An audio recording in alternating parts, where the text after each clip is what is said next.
Isang funeral parlor sa Baguio City. Tatlong bangkay ng babae ang dinala ng mga otoridad. Biktima umano ng tinatawag na salvage. Pero habang inihahanda ng embalsamador ang isa sa mga katawan, isang himala ang naganap. Gumalaw ang kamay, dumilat ang mga mata. Ang akalang bangkay, humihinga pa.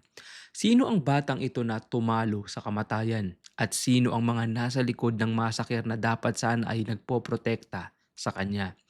Ngayong gabi, tatalakayan natin ang milagro at hustisya para kay Mirna Diones. June 17, 1992.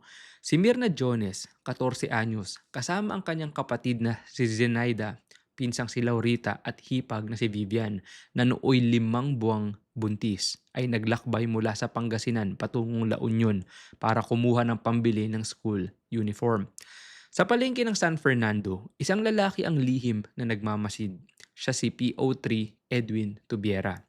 Pinigilan sila ng mga pulis sa akusasyong sila ay mga magnanakaw. Pinilit silang isakay sa isang sasakyan at dinala sa Kanoway Police Substation. Sila ay kinulong ng walang formal na kaso. Isang matandang kusinero sa istasyon ang nagbabala sa kanila. Magsabi na kayo ng totoo dahil ang mga lalaking ito ay mga mamamatay tao.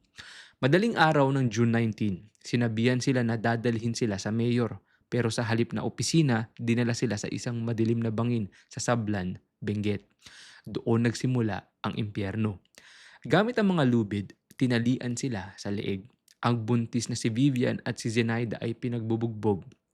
Si Mirna naman, sinaksak sa kilay gamit ang matulis na kawayan at pinukpok sa ulo hanggang sa mawalan ng malay.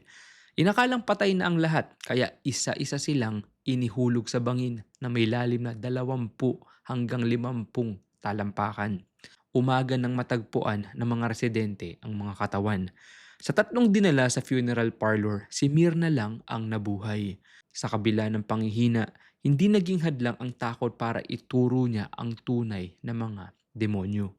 Ang hatol, sa harap ng korte, hinarap ni Mirna ang 35 na litrato ng mga pulis. Walang pag-aalinlangan niyang tinuro ang 5 opisyal.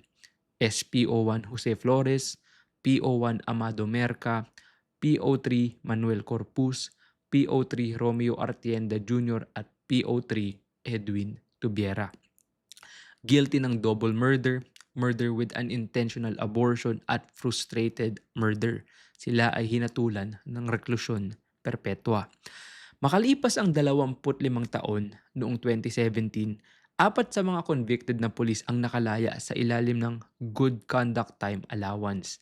Sila ay nakabalik na sa lipunan habang ang mga mahal sa buhay ni Mirna ay nananatiling nasa ilalim ng lupa.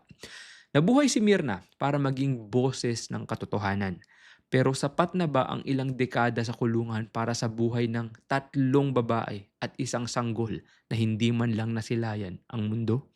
Sa bawat uniforming ating pinagkakatiwalaan, ilan pa kaya ang nagtatago ng dilim sa likod ng tsapa? Himala ang nagligtas kay Mirna, pero hustisya nga ba ang nanaig sa huli?